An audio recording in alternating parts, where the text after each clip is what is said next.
ሰላም ጤና ይስጥልን ውድ የዩቲዩብ ቤተሰቦቼ እንዴት ናችሁ?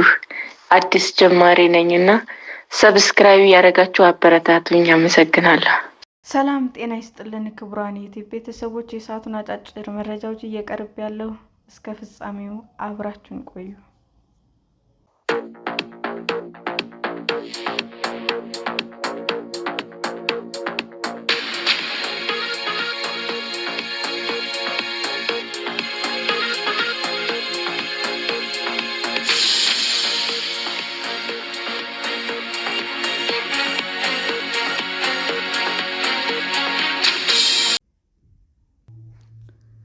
በመንግስት ብቻ በነፃ ይሰጥ የነበረው የግብርና ኤክስቴንሽን አገልግሎት በክፍያ ሊሆን ነው።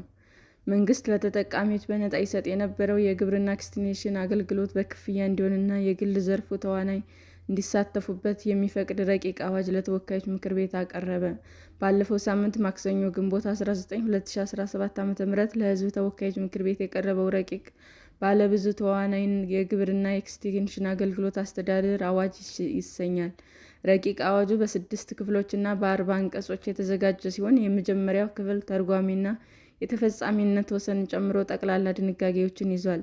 ረቂቅ አዋጁ የግብርና ኤክስቴንሽን አገልግሎት የሚሰጠው ትርጓሜ የግብርና ቴክኖሎጂን ማስተዋወቅ፣ ማስፋፋት፣ ቢዝነስ ልማት፣ የማማከር መረጃ አቅርቦት፣ የስልጠና አገልግሎት የሚል ነው። የባለድርሻ አካላት ትስስር መፍጠርና ማስተባበር፣ የግብርና ግብዓት ምርት ገበያ ትስስር እና የፋይናንስ አቅርቦት ማመቻቸት እንዲሁም የአገልግሎት ትርጓሜ ነው። በረቂቅ አዋጁ የትርጓሜ ክፍል አነስተኛ ይዞታ ያለው አርሶ አደር፣ አርብቶ እና ከፊል አርብቶ አደር፣ የከተማ ወይም በመካከለኛ ወይም በሰፊው ግብርና ልማት ስራ የተሰማራ አርሶ አደር የዚህ አገልግሎት ተጠቃሚ ተብለው ተዘርዝረዋል። የረቂቅ ሁለተኛ ክፍል የአገልግሎት አቅራቢ የአገልግሎት አይነት እና የክፍያ አሰራርን የተመለከቱ 8 አንቀጾች ይዟል። የመንግስት የግብርና ኤክስቴንሽን አገልግሎት እና መንግስታዊ ያልሆኑ አገልግሎት አቅራቢዎች እንዳሉ በዚህኛው ክፍል ሰፍሯል። የቀበሌ ወይም የወረዳ ጽሕፈት ቤት ማዕከል፣ የመንግስት የትምህርት ተቋማት፣ የመንግስት የግብርና ልማት ድርጅቶች የመንግስት አገልግሎት አቅራቢ ተብለው በረቂቅ ተዘርዝረዋል። በረቂቁ መሰረት የመንግስት አገልግሎት በግብርና ሚኒስቴር ወይም በክልል ቢሮዎች አስተባባሪነት እንደሚደራጅም ረቂቁ ያትታል። በረቂቁ መሰረት በሚኒስቴሩ፣ በክልል፣ በወረዳ፣ በከተማ በአርሶ አደር ወይም በአርብቶ አደር ወይም ከፊል አርብቶ አደር ማሰልጠኛ ማዕከል፣ በእንስሳት ጤና አገልግሎት ማዕከል የመንግስት የግብርና ኤክስቴንሽን አገልግሎት ይደራጃል። ይህ የረቂቅ ክፍል 7 መንግስታዊ ያልሆኑ አገልግሎት አቅራቢዎችም ዘርዝሯል።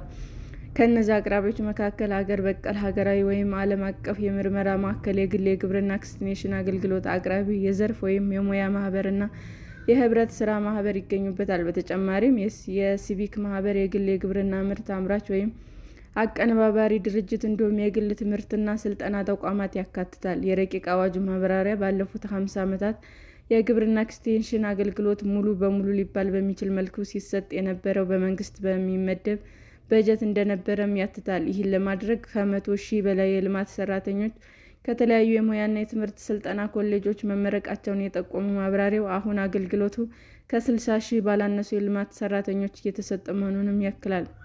ማብራሪያው እያደገ ከመጣው የኤክስቴንሽን አገልግሎት ፍላጎትና ስትራቴጂክ ግቦች አንጻር በመንግስት ብቻ የሚሰጠው የኤክስቴንሽን አገልግሎት በቂ እንዳልሆነና ብዙ ተዋናዮች ያሳተፈ የግብርና ኤክስቴንሽን አገልግሎት ስርዓት መዘርጋት አስፈላጊ ነው ሲል መንግስታዊ ያልሆኑ አካላት አገልግሎት እንዲያቀርቡ የተደረገበት አመክንዮም ያብራራል። የግብርና ኤክስቴንሽን አገልግሎት ሙሉ በሙሉ መንግስታዊና በነፃ ይሰጥ የነበረ መሆኑን ያስታወሰው ማብራሪያው፣ ነገር ግን ሌሎች ተዋናይንም በተለየ መልኩ ተጠያቂነት በማረጋገጥ መልኩ ሊሰጥ እንደነበረም ጠቅሷል። ከዚህ በኋላ ተጠያቂነት መሰረት ያደረገ በክፍያም ጭምር አገልግሎት እንዲሰጥ ታምኖበት አዋጁ መዘጋጀቱ ያክላል። ረቂቅ ሌላው ያነሳው ጉዳይ የአገልግሎት አቅራቢያ ስምሪት እና ኃላፊነት ነው። በረቂቁ መሰረት የመንግስት የአገልግሎት አቅራቢ በተሰማራበት አካባቢ ለሁሉም ተጠቃሚዎች አገልግሎት መስጠት ይኖርበታል። የግል አገልግሎት አቅራቢዎች በበኩላቸው ከመንግስት ጋር በሚፈጸም የውል ስምምነት መሰረት የመንግስት ፕሮጀክት ኤክስቴንሽን ተግባራዊ ሊያደርጉ ይችላሉ። ከዚህም በተጨማሪ አገልግሎቱ በራሳቸው ፋይናንስ የሚደገፍ ከሆነ አዋጭነቱ መሰረት በማድረግ እና የክልል ቢሮን በማሳወቅ ብቻ በሚፈልጉት አካባቢ መሰማራት ይችላሉ። ለግብርና ኤክስቴንሽን አገልግሎት የሚደረግ ክፍያን በተመለከተ ረቂቁ የመንግስት የግብርና ኤክስቴንሽን አገልግሎት ለሁሉም ተጠቃሚ በሁሉም ቦታ ያለ ክፍያ ይሰጣል የሚል ድንጋጌ ይዟል። ነገር ግን በመንግስት ለሚሰጡና ከፍተኛ ኢንቨስትመንት ለሚጠይቁ የእውቀትና የክህሎት ሽግግር ለሚፈልጉ የግብርና ኤክስቴንሽን አገልግሎቶች የክፍያ ሁኔታ በሚኒስትሮች ምክር ቤት ደንብ ይወሰናል ይላል ማብራሪያው። ይህንን ድንጋጌ የተካተተውም የክህሎት ባለቤት የሚሆኑ ተገልጋዮች ይህንን እውቀት ወይም ክህሎት እንደ አንድ ገቢ ማስገኛ ስራ ተጠቅመው ተጨማሪ ገቢ ሊያስገኝላቸው የሚችል መሆኑን ሲል ያስረዳል። በሌላ በኩል መንግስታዊ ያልሆኑ የግብርና ኤክስቴንሽን አገልግሎት አቅራቢዎች አገልግሎታቸውን በሶስት የክፍያ አማራጭ መስጠት ይችላሉ። እነዚህም የክፍያ አማራጮች በቀጥታ ክፍያ፣ በክፍያ መጋራት፣ በሚቀርበው የግብርና ቴክኖሎጂ ወይም የግብዓት ተካቶ የሚከፈል መሆኑም ረቂቁ ላይ ሰፍሯል። ማብራሪያ አሁን በስራ ላይ ካለው የኤክስቴንሽን አገልግሎት እና የሌሎች ተዋናያን ድጋፍ የተነሳ የተጠቃሚ እውቀት፣ ክህሎት እና አመለካከት እያደገ በመምጣቱ አገልግሎቱ ከፍሎ ለማግኘት ፍላጎት እያሳየ ይገኛል ይላል። በተጨማሪም በሀገራችን የተካሄዱ አንዳንድ ጥናቶች የሚያመለክቱት አርሶ አደሩ ወይም አርብቶ አደሮች ኢኮኖሚያዊ ብቃታቸውን ለሚያሻሽል አገልግሎት ለመክፈል ፈቃደኛ መሆናቸው ነው ሲል ተጨማሪ አመክንዮውን አስቀምጧል። በረቂቁ መሰረት መንግስታዊ ያልሆኑ አገልግሎቶች አቅራቢዎች የግብርና ኤክስቴንሽን አገልግሎት ያለ ክፍያ መሰጠት የሚፈልጉ አይከለክሉም። መንግስታዊ ባልሆነ አገልግሎት አቅራቢ ለሚቀርብ የግብርና ኤክስቴንሽን አገልግሎት ተገቢ ያልሆነ አከፋፈልም ከተከሰተ መንግስት የማረጋጋት ተግባራዊ ማከናወን የሚያስችለውን አማራጭ መፍትሄዎችን ተግባራዊ ሊያደርግ እንደሚችል ረቂቁን አመልክቷል። የግል ዘርፉ በሚሰጠው አገልግሎት የሚያስከፍለው ዋጋ እየጨመረ እንጂ እየቀነሰ እንደማይሄድም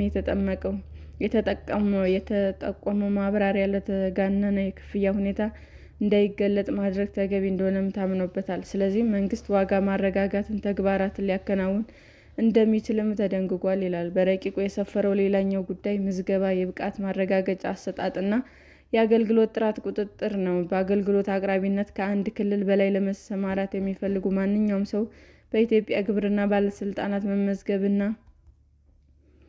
የብቃት ማረጋገጫ የምስክር ወረቀት ማግኘት እንዳለባቸው ረቂቁ ያስገድዳል። በአንድ ክልል ተወስኖ የሚሰራ አገልግሎት አቅራቢ በሌላ በኩል በክልል ባለስልጣናት መመዝገብና የብቃት ማረጋገጫ የምስክር ወረቀት ማግኘት አለበት። ረቂቅ አዋጁ የፋይናንስ አቅርቦት በማሳደግ የፕሮጀክት የግብርና ኤክስቴንሽን አገልግሎትና መሰረተ ልማት ለማስፋፋት የግብርና ኤክስቴንሽን ፈንድ እንደሚያቋቁሙ ጠቅሷል። የፈንዱ የፋይናንስ ሀብት ከግል መንግስታዊ ካልሆኑ ድርጅቶች፣ ከበጎ አድራጊዎች፣ ከልዩ ልዩ ፕሮጀክቶች እንደሚሰበስቡ ረቂቁ ላይ ሰፍሯል። የፈንጁ ምንጮች የተለዩት እስካሁን በተገኘ ልምድ መሰረት መሆኑንም የረቂቁ ማብራሪያ ያስረዳል። ፈንዱ የግብርና ኤክስቴንሽን አገልግሎት በበቂ ሁኔታ ተደራሽ ባልሆነባቸው አካባቢዎች አገልግሎት ለመስጠት ጥቅም ላይ እንደሚውልም ተመልክቷል። ኤክስቴንሽን መሰረተ ልማት፣ የሎጂስቲክ እና የቁሳቁስ አቅምን መገንባት እንዲሁም የኤክስቴንሽን ስርዓቱን በቴክኒክና በአሰራር ማዘመን ፈንዱ ጥቅም ላይ ሊውል የሚችልባቸው ሌሎች ተግባራት ናቸው። የግብርና ሚኒስቴር የግብርና ኤክስቴንሽን ፈንድ የሚያስተዳድሩ ጽሕፈት ቤትን በስሩ እንደሚያደራጅም ረቂቁ ላይ ሰፍሯል። ሰላም ጤና ይስጥልን ውድ የዩቲዩብ ቤተሰቦቼ እንዴት ናችሁ? አዲስ ጀማሪ ነኝና ሰብስክራይብ ያደረጋችሁ አበረታቱኝ። አመሰግናለሁ።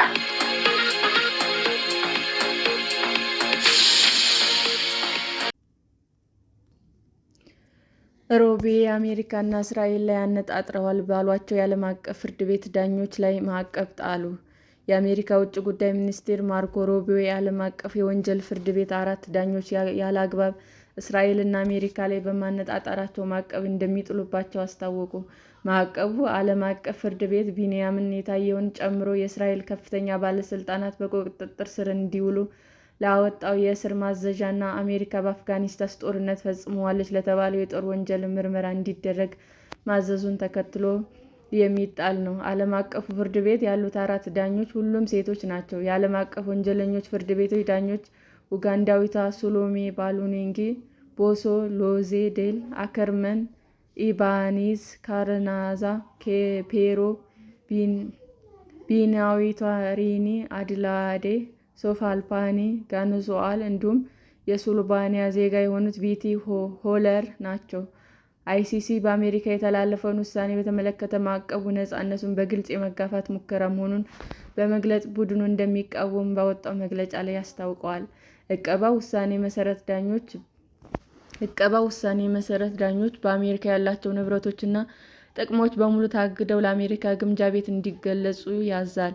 የእስራኤል ውጭ ጉዳይ ሚኒስትር ቢንያሚን ኔታንያሁ የአሜሪካ የውጭ ጉዳይ መስሪያ ቤት ኃላፊ ሮቤን እና ፕሬዝዳንት ዶናልድ ትራምፕ በፍርድ ቤት ላይ ማዕቀቡን በመጣላቸው አመስግነው ለእስራኤል መብት ቆማችኋል ሲሉም አወድሰዋቸዋል። ሮቤ በመግለጫው ዳኞቹ በእስራኤል እና በአሜሪካ ላይ ያነጣጠረ ሕገወጥና መሰረተ ቢስ ድርጊቶች ላይ አተኩረዋል ሲሉም ወንጅለዋቸዋል። እነዚህ አራት ግለሰቦች አይሲሲ ሕገወጥና መሰረተ ቢስ ድርጊቶች አሜሪካን ወይም የቅርብ አጋሮች በሆነችው እስራኤል ላይ ያነጣጠሩ ናቸው ብለዋል። ሮቤ አይሲሲን ፖለቲካዊ ሲሉ የገለጹ ሲሆን የአሜሪካና የአጋሮቻቸው ዜጎች ለመመርመር በሐሰት ወንጀል ያልተገደበ ፍርድ ይጠቀማል ብለዋል። ይህ አደገኛ እርምጃና ስልጣን ያለ አግባብ መጠቀም የዩናይትድ ስቴትስ እና የአጋሮቻቸውን እስራኤልን ጨምሮ የሉዓላዊነትንና ብሔራዊ ደህንነትን ይጥሳል። አይሲሲ በሰጠው ምላሽ ሙሉ በሙሉ ከሰራተኞቻቸው ጎን እንቆማለን እናም ስራችን ላይ ሳያስተጓጉሉ ይቀጥላል ሲል ገልጸዋል። ተጠያቂነት እንዲኖር በሚሰሩ ላይ ማነጣጠር በግጭት ውስጥ የሚገኙ ሰላማዊ ዜጎችን ለመርዳት ምንም አይፈይድም ሲሉ ፍርድ ቤቱን ተናግረዋል። እነዚህ ማዕቀቦች የተጣሉት በተመረጡ ግለሰቦች ላይ ብቻ ሳይሆን ፍርድ ቤቱ በሚደግፉ ሁሉ ላይም ያነጣጠሩ ናቸው። እንዲሁም ጉዳያቸው ወደ ፍርድ ቤቱ በሚቀርቡ ሁሉንም ንጹሐን ተጎጂዎች ላይ ያነጣጠረ ነው። አይሲሲ በዘር ማጥፋት፣ በሰብአዊነትና በተፈጸሙ ወንጀሎችና በጦር ወንጀሎች ላይም ክስ የማቅረብ ስልጣን ያለው ዓለም አቀፍ ፍርድ ቤት ነው። ባለፈው ዓመት በጋዛ የጦር ወንጀል ፈጽመዋል በሚል ኔታንያሁና የእስራኤል የቀድሞ የመከላከያ ሚኒስትር ዮአብ ጋላንት ላይ የእስር ማዘዣ አውጥተዋል። የሐማስ ወታደራዊ አዛዥ ሞሐመድ ዴይፍ ላይም የእስር ማዘዣ አውጥቶ የነበረ ቢሆንም እስራኤል ባለፈው ዓመት ባደረገችው የአየር ድብደባ መገደሉ ተረጋግጧል። ዳኞች በእስራኤልና በሐማስ መካከል በተደረገው ጦርነት 3 ሰዎች በጦር ወንጀሎችና በሰብአዊነት ላይ ለተፈጸሙት ጥሰቶች የወንጀል ተጠያቂነት ያለባቸው ተጨባጭ ምክንያቶች እንዳሉም ተናግረዋል። እስራኤልም ሆነች ሐማስ ክሱን ውድቅ አድርገውታል። በየካቲት ወር ላይ ፕሬዝዳንት ትራምፕ በአይሲሲ ዋና አቃቤ ሕግ ካሪም ካን ላይ የኢኮኖሚ ማዕቀብ ጥለው ፍርድ ቤቱ ስልጣኑን አላግባብ ተጠቅሟል ብለዋል። በሐሙሱ የአሜሪካ የውጭ ጉዳይ ሚኒስትር መግለጫ ሁለቱ ዳኞች ቦሶና ኤባኒዛ ካራናዛ አይሲሲ በአፍጋኒስታን በሚገኙ የአሜሪካ ሰራተኞች ላይ ምርመራ እንደሚያደርግ ፈቃድ ሰጥቷል ብለዋል። ሌሎች ሁለቱም ዳኞች ላፒኒ ጋኑስ እና ሆለር ለኔታንያሁና ጋላንት የእስር ማዘዣ እንዲያወጡ ትዕዛዝ ሰጥተዋል። ሰላም ጤና ይስጥልን ውድ የዩቲዩብ ቤተሰቦቼ እንዴት ናችሁ? አዲስ ጀማሪ ነኝና ሰብስክራይብ ያደረጋችሁ አበረታቱኝ። አመሰግናለሁ።